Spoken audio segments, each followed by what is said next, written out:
A gente vai começar agora uma roda de conversa sobre o livro Recorte, que é um livro de crônicas, contos e poemas escritos por mim.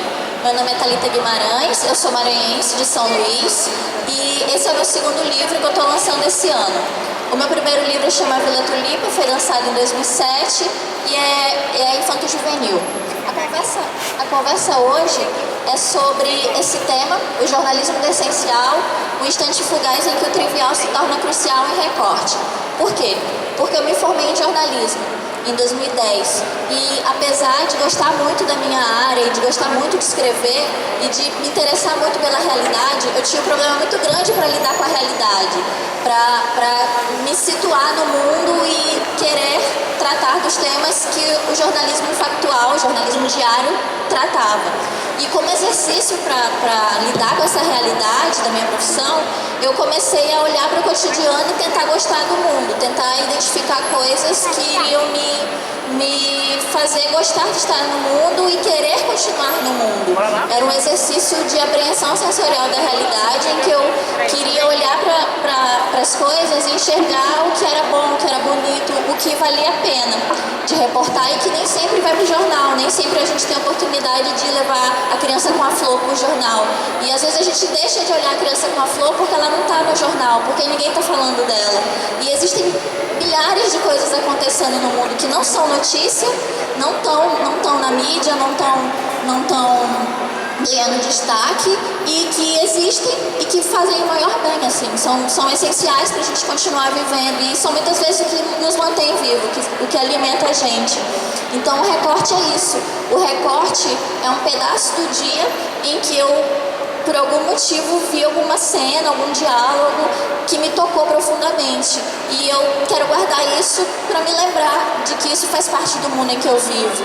E o primeiro recorte do livro esses são os cadernos, na verdade, em que eu comecei a escrever, eu comecei a registrar em cadernos pessoais mesmo, como diário.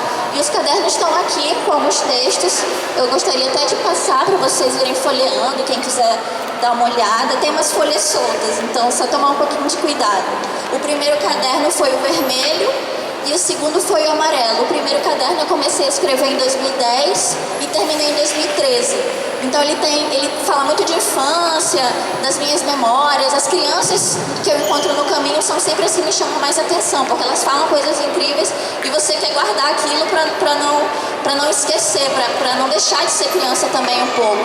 E o caderno amarelo, ele já é um caderno que eu escrevi em 2014, ao longo do ano, e ele já reflete a minha chegada aos 25 anos. Eu comecei a escrever o vermelho quando eu tinha 21 e o caderno amarelo, ele já tem uma outra abordagem, ele já fala da busca por identidade. Eu já estou formada, eu já quero saber quem eu sou, qual é o meu lugar no mundo, o que eu estou fazendo que faz com que eu queira continuar fazendo. E o primeiro recorte chama Ali Já é o Céu, e ali tem a ilustração que foi exatamente a cena que eu vi. Eu estava no ônibus, na estrada de Ribamar, e ali os aviões vão bem baixinho, porque é próximo ao aeroporto. E tinha uma criança na janela. E aí ele colou o dedo no vidro, e aqui está o texto exatamente, a breve narrativa, exatamente do jeito como eu transcrevi e está no livro. Em que a criança cola o dedo no vidro e vai acompanhando o voo do avião, assim, no céu. E aí eu tava em pé no ônibus, meio-dia, e eu fiquei olhando pra ver o que ele ia fazer, né? Porque é uma cena curiosa. E aí de repente ele virou pra mulher que tava perto dele e perguntou: ali já é o céu? E aí eu fiquei com aquela pergunta entalada, assim, atravessada, porque eu também não sabia responder. E uma pergunta tão simples, tão básica, e que a gente que é adulto não sabe responder. Só uma criança sabe fazer uma pergunta dessa, e só uma criança consegue, talvez, responder isso. Há pouco tempo eu fiz uma outra roda de conversa, e a gente conversando com o público me ajudando a responder essa pergunta: onde é que começa, onde é que termina o céu? A ciência certamente tem resposta para isso, mas a poesia, qual é a resposta da poesia para essa pergunta? E a gente chegou junto à conclusão de que o céu era ali, naquele momento, começava ali, naquela pergunta daquela criança, sabe? A criança traz o céu para perto da gente. Eu acho que a gente tem que estar atento nos lugares mais inesperados que essa poesia vai brotar, e a gente não pode perder isso, não pode perder o olhar, não pode tapar os ouvidos para essas coisas que estão acontecendo ao nosso redor em lugares que você não vai imaginar, não vai achar que vai encontrar. E aí, os recortes todos os primeiros são resultados de encontros com crianças e encontros assim, no ônibus, na rua. Aqui foram duas garotinhas que entraram no ônibus. Elas eram irmãs e estavam vestidas com roupas de escola, assim, também por volta desse horário, meio-dia e meia. E aí uma delas, numa curva do ônibus, ali sou eu, tá? Eu tentei me desenhar aqui. E elas dividiram o assento do meu lado e uma delas numa curva encostou a cabeça em mim, assim, no meu ombro. E ficou, sabe? Tirou um cochilo encostado em mim. E eu tava nesse dia indo pro trabalho com um monte de coisa na cabeça, fazer faculdade ainda. E aí eu comecei a pensar nas coisas que me descabelavam e nas coisas que descabelavam ela, né? Depois da escola. Tem crianças vai pra escola toda arrumadinha, bem tomado, cabelinho bem penteado e sai da escola loucona, com o cabelo todo em pé, as trancinhas todas desfeitas. E eu também, quando saio de casa, tô arrumadinha, penteada e tal. E quando eu chego em casa à noite, eu já tô só o bagaço da laranja. Só que o que me descabela durante o dia é diferente do que descabela uma criança durante o dia. E naquele momento que eu fiquei me perguntando sobre isso, sentindo falta dos meus penteados de infância e das coisas que me descabelavam naquela época, eu dei conta de que a infância é muito leve. E enquanto ela estava encostada no meu ombro, eu não senti mais o peso no ombro das coisas de adulto que estavam me descabelando naquela época. E aqui é mais um recorte também, que foi resultado de um encontro com uma criança também no ônibus, e chama Oferta de Fé. E é uma breve narrativa sobre um menino negro com uma flor.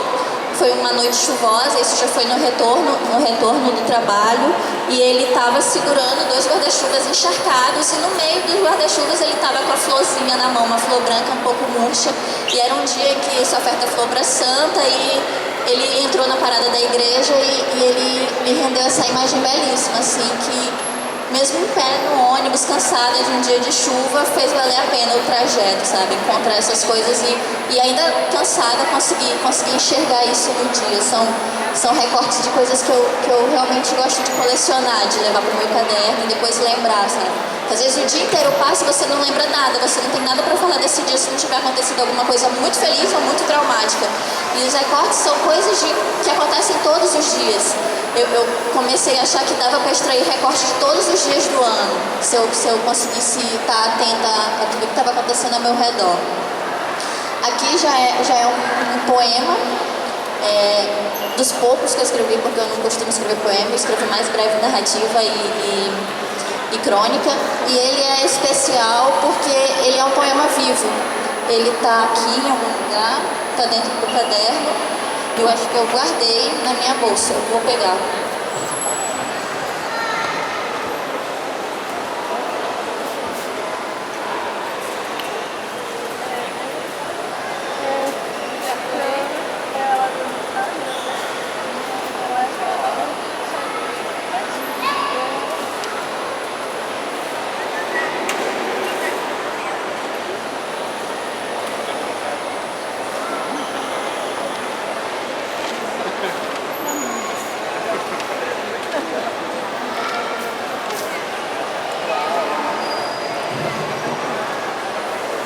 Bom, há algum tempo arrumando meu armário, que eu gosto muito de ler, eu tenho muitos livros. Eu encontrei um envelope pardo, né, vazio, e muita folha solta. Folha de chamex, folha de papel A4 reciclado, essas coisas. E aí, arrumando tudo, eu não quis jogar nem o envelope fora, nem as folhas. Aí eu guardei as folhas dentro do envelope, né? Aí dobrei e guardei junto com os livros, com as coisas. Passou muito tempo, e aí eu encontrei depois o envelope pardo com as folhas em branco dentro. As folhas em branco, assim, dobradinhas, com cuidado. E aí me deu muita tristeza, porque eu fiquei imaginando que era um envelope e algumas folhas de papel que tinham uma história, a história da carta que não foi escrita, talvez. A gente perdeu esse costume, né, de escrever carta, a gente às vezes se corresponde mais por e-mail ou por WhatsApp, ninguém nem liga mais, porque o WhatsApp também já liga, né? E eu gosto muito disso, dessa correspondência. Quarta-feira sábado eu vou participar de uma roda de conversa com a Cris Guerra, que está lançando um livro em que ela troca correspondências com outra jornalista, Leila Ferreira, e o livro é essa terapia virtual entre amigas. São e-mails que elas trocaram durante algum tempo e que resultou num livro belíssimo. E que bom que as pessoas ainda se correspondem de outras formas, mas se correspondem, porque no fim das contas importa a mensagem, né? E aí eu fiquei muito triste, muito comovida e resolvi escrever algumas coisas no canto da página, talvez a história desse envelope com essa folha, com essas folhas em branco. E chama Nenhuma Carta para Ninguém, está no livro, e ele diz assim: encontro entre escritos o nunca dito, envelope pardo aberto, guarda-folhas limpas, dobradas com cuidado para um destinatário invisível. A carta que nunca escrevi jamais será lida, o correio que nunca chegou jamais retornará. O que terá ficado pelo caminho existe só na nossa imaginação. E aí eu dobrei e guardei de novo. E esqueci. Assim. E depois de um tempo, reencontrei e aí comecei a chorar porque, sabe, tinha uma história, assim, e era um recorte de vários dias e de tudo aquilo que a gente não vive, que passa, que a gente sabe que não está vivendo, sabe? E aí tá no livro o poema e dentro do caderno ficou guardado o poema vivo, que é o envelope com as folhas, não mais o branco. Aqui tem uma foto que é da Praia Grande, talvez uma das minhas fotos preferidas, de um dos lugares mais bonitos da cidade, com um ipezinho florido. E um elemento muito forte na minha literatura são as árvores. Eu acho que as árvores ensinam muito a gente sobre muitas coisas, assim. E eu tenho uma relação muito forte com os ipês, eu gosto muito. E eu sempre escrevo sobre eles porque eles estão sempre me dando várias lições, assim. Seja a respeito do tempo de floração, dos ipês amarelos, que é mais curto, diferente dos ipês lilazes, ou seja, pelo fato de, se você deixar um ipê de jardim muito tempo num vaso, ele morre. Você tem que passar ali pra terra, sabe? Isso diz muito pra gente sobre o tempo em que a gente fica dentro dos nossos vasinhos, sabe? A gente fica achando que tá ali protegido, que tá ali naquele espacinho, só que a gente também tem raízes que precisam se expandir, que precisam ganhar um terreno maior. E se a gente fica sufocado sempre, a gente não floresce, não dá fruto. E eu acho que essa lição das árvores serve muito pra gente. Então essa foto, ela é um símbolo dos ipês que estão muito presentes nas narrativas do livro. Tem muita crônica falando sobre ipês, refletindo sobre isso. E é uma das imagens que eu mais gosto, assim, que inspirou a escrever. E aí, após publicar o livro, no começo desse ano, o livro está aqui. Vai estar disponível na livraria Leitura aqui do shopping a partir de sábado, quem quiser adquirir. E o livro resulta da reunião de textos desses dois cadernos. Ele foi lançado esse ano pela Pod Editora do Rio de Janeiro e foi lançado aqui em São Luís, no Rio e em São Paulo. E a gente fez também as rodas de conversa lá para falar sobre as ilustrações, falar sobre os cadernos, falar sobre esse exercício de olhar para a realidade com afeto, que é a minha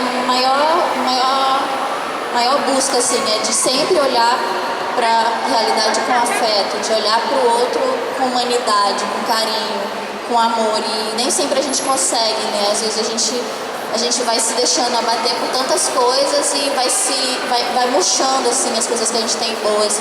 E eu não gosto que isso aconteça comigo. Quando isso acontece comigo, eu adoeço.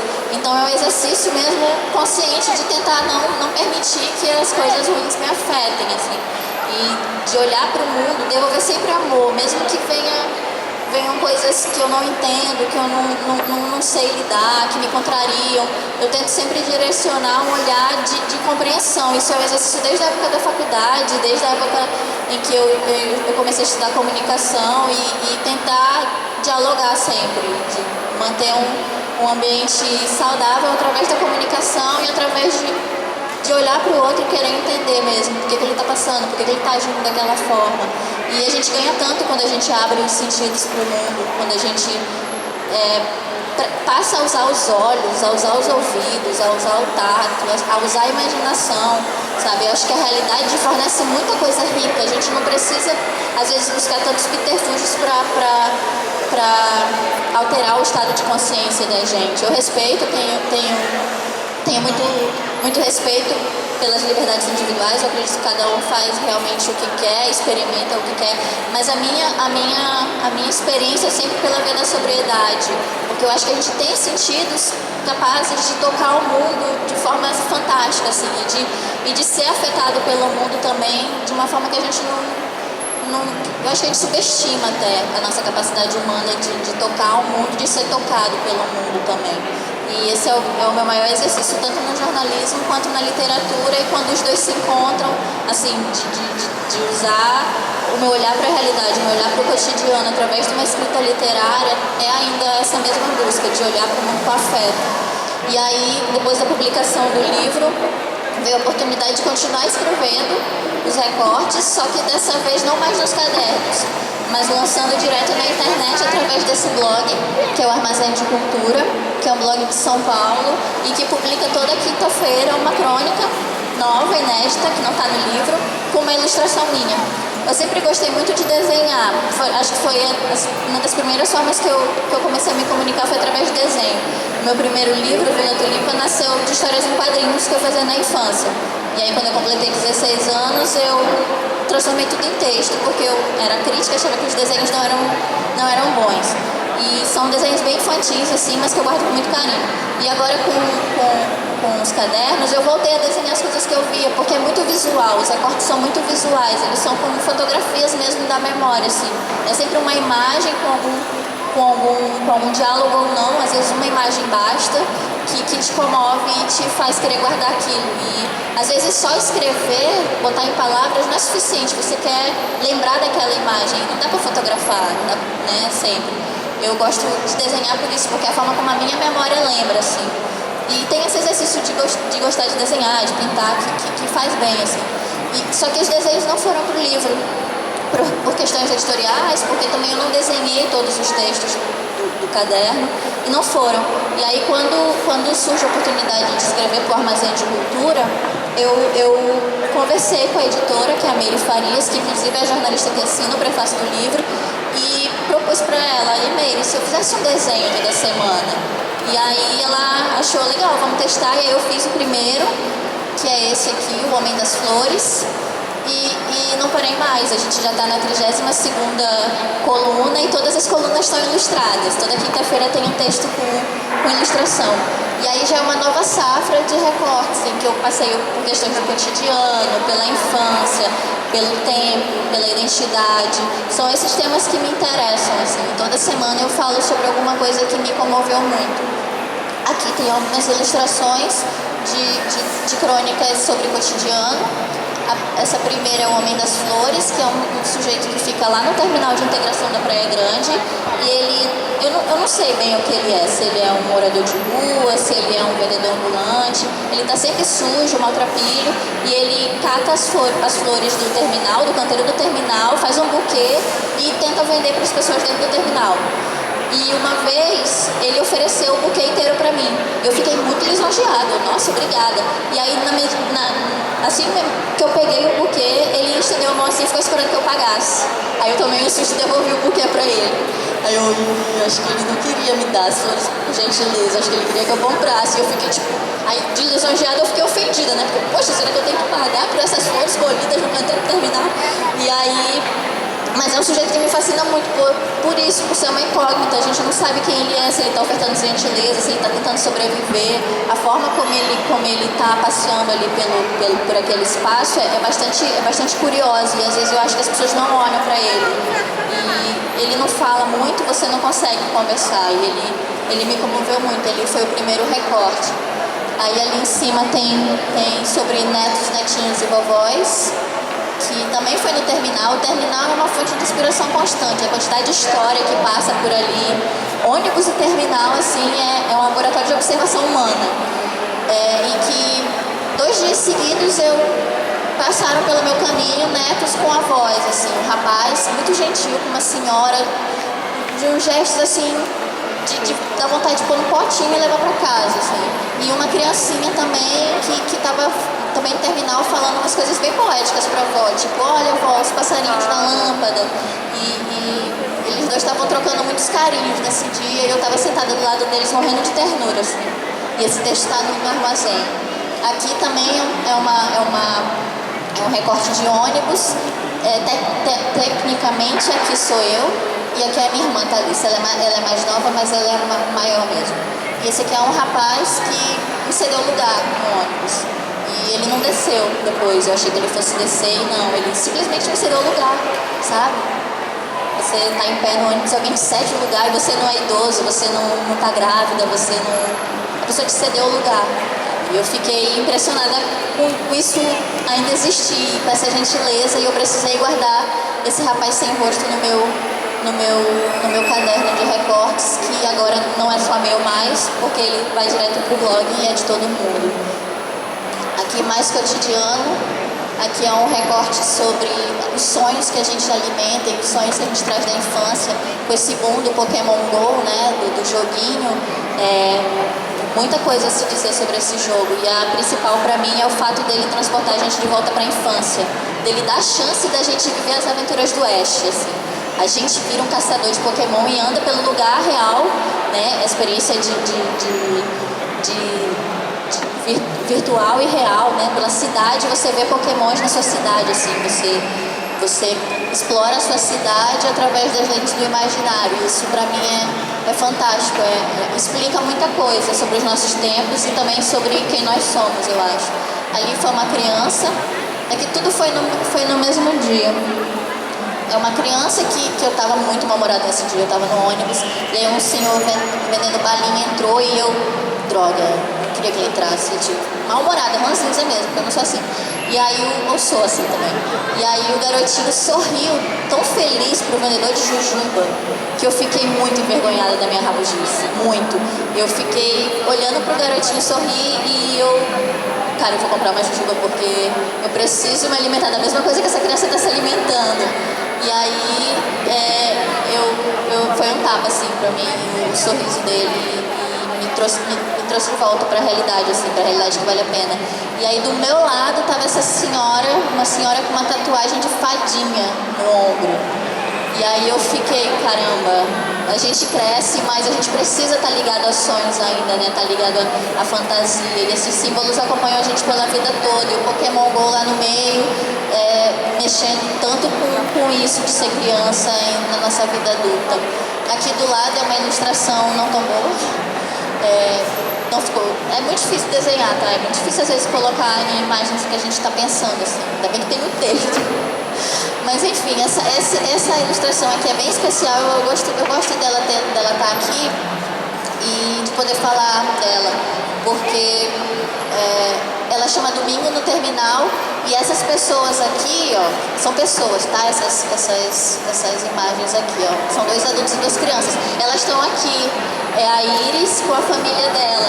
E foi um domingo muito especial em que eu encontrei com eles no terminal de integração, e eles estavam indo pra praia, assim, super felizes, a família, com as crianças. E eu fiquei muito feliz de encontrar com eles, porque eu tava indo fazer um trabalho domingo, ia passar o dia todo trabalhando, e ia pegar 3 ônibus, e num das minhas paradas no terminal eu encontrei com eles. Eu fiquei tão feliz por eles estarem indo pra praia, que parecia que eu tava indo junto também, sabe? O domingo no terminal é diferente. Eu costumo passar todos os dias pelos terminais e ficar alguns minutos, muitos minutos, porque o ônibus demora. E cada dia é um terminal diferente, porque são pessoas diferentes que estão ali. E a gente é diferente também, sabe? E o domingo é um dia bonito de passar pelo terminal, porque são pessoas com roupas de visitar famílias, são famílias inteiras indo pra praia, são grupos de amigos voltando da igreja, tocando violão, vendedores ambulantes indo na esperança de tirar o seu sustento daquele dia, e é um dia bem solar. E foi sobre isso que eu escrevi na crônica que tem essa imagem como ilustração. Aí aqui já entra na parte de relações familiares, também é um tema que me faz muito escrever. Eu escrevo muito sobre a minha relação com a minha família, porque a minha família mora longe, e eu sempre sinto muita falta, e às vezes em que eu tenho a oportunidade de estar junto com eles, eu penso muito sobre isso. Essa ilustração aqui especial chama Paz, e é bem curtinho o texto, é uma breve narrativa, E é a sensação de paz mesmo. Paz pra mim é quando você tá sentado tomando um café na casa da sua avó e a sua tia passa por você cantando. E aí fica um vento assim, sacudindo a toalha da mesa, que é tão bom. Eu acho que paz é isso, assim. Naquele momento, paz pra mim era isso. E foi isso que eu escrevi nessa ilustração. Essa outra ilustração aqui é em homenagem a um tio meu, tio Paulinho, que era músico e faleceu. E eu escrevi na época do falecimento dele, já tem alguns anos isso, e guardei o texto, não mostrei pra ninguém, e aí eu reencontrei há pouco tempo e resolvi fazer uma ilustração. E aí aqui é o violão e aqui é um pouco a silhueta dele, assim. Ele era um sujeito muito grande e tinha uma presença muito espirituosa, muito bem-humorada. E aí eu falo um pouco dele na crônica. Essa outra ilustração aqui, acho que é a terceira ou a segunda ilustração do Armazém de Cultura. E é sobre, chama Obrigado Pai. E é sobre um dia bem curioso em que, essa aqui é a carinha do Snoopy, assim, eu pedi licença, porque nessa semana eu tinha assistido o filme do Snoopy e tem uma cena muito engraçada que dá um problema no ginásio, e aí eu não me lembro bem se pega fogo, e aí o alarme de incêndio é acionado e começa a chover, molhar dentro do ginásio. E aí o Charlie Brown tá todo molhado, arrasado, porque deu tudo errado no baile. E aí o Snoopy vai e abre um guarda-chuva, assim, pra proteger ele. Só que ele já tá todo molhado, sabe? Não faz mais sentido aqui. Mas aí ele olha pro Snoopy e fala, obrigado, amigo. E isso me lembrou imediatamente de uma situação que eu vivi com meu pai, em que eu saí de casa pra ir pra parada e ele tava me levando. E aí começou a chover, caiu um temporal, assim, antes de eu chegar na parada, eu tava toda molhada já. E meu pai falou, fica aqui. Ele me pegou e me botou debaixo de uma marquise, assim, e falou, fica aqui, eu vou pegar um guarda-chuva. E voltou em casa. E eu tava tão, assim, desnorteada que eu fiquei parada onde ele mandou eu ficar, né? Só que eu já tava toda molhada, eu ia ter que voltar em casa pra trocar de roupa. E aí ele foi e voltou com o guarda-chuva. E aí abriu o guarda-chuva pra mim e me levou em casa, sabe, pra trocar de roupa. E aí eu fiquei com aquela sensação de, poxa, mesmo quando não tá mais, o pai vai tentar te proteger até o fim, né? E é isso que um amigo faz. E quando o Charlie Brown agradece o Snoopy pela intenção de proteção, eu me lembrei imediatamente do meu pai, que eu tinha que ter agradecido a ele, não ter ficado zangada com a incoerência, né? E eu escrevi esse texto pra agradecer e meio que pedir desculpa também. Chama Obrigado Pai. E ali é papai Snoopy, e eu aqui dentro da gota, assim, da bolha, toda molhada e mal-humorada e confusa. Aqui já passa para a parte sobre identidade, que também é um tema que me interessa muito pela busca. Eu acho que essa busca é de todos nós, assim, né? Quem somos nós? Por que a gente está fazendo aqui? Por que a gente está aqui, não em outro lugar? E isso são questões que eu trato com muito cuidado, assim. Eu tento cuidar disso na terapia, nos textos, e é uma experiência que a gente vai descobrindo respostas que vão sendo construídas e desconstruídas o tempo todo. Então aqui é sobre isso, sobre o que está dentro de nós, aquela bolha que está dentro de nós e que a gente não sabe que está sendo alimentada, e de repente acontece alguma coisa externa que explode essa bolha. E quem você vai ser depois da transformação do seu corpo, do seu organismo, da sua mente, depois que isso explode, que vai dizer quem você é, assim, de certa forma. E por quem explode, como explode, por que explode. E isso mexe muito com a identidade. E aqui é um texto chamado Janela Emparedada, que é sobre a minha experiência na terapia. Onde eu faço a terapia, as salas sempre tem essa janelinha com uma parede construída atrás. Todas as salas que eu já entrei lá no posto são assim. E eu sempre achei que isso era muito simbólico. Tinha muito a ver com o que eu estava fazendo lá, sabe? A minha janela estava assim, paredada. E foi assim que eu cheguei lá, com os olhos totalmente tapados pro que interessava, assim, pro que eu gostaria de ver. E à medida que eu fui fazendo a terapia, eu acho que essa parede foi sendo quebrada e a janela foi voltando a mostrar alguma paisagem. E eu acho que é uma imagem muito forte, assim. Por que ele tirou a janela e fechou a parede, né? Por que ele simplesmente emparedou a janela do jeito que ela tá? E isso pra mim é bastante simbólico, assim. Eu acho que tá ali pra dizer, muitas coisas para fazer a gente pensar.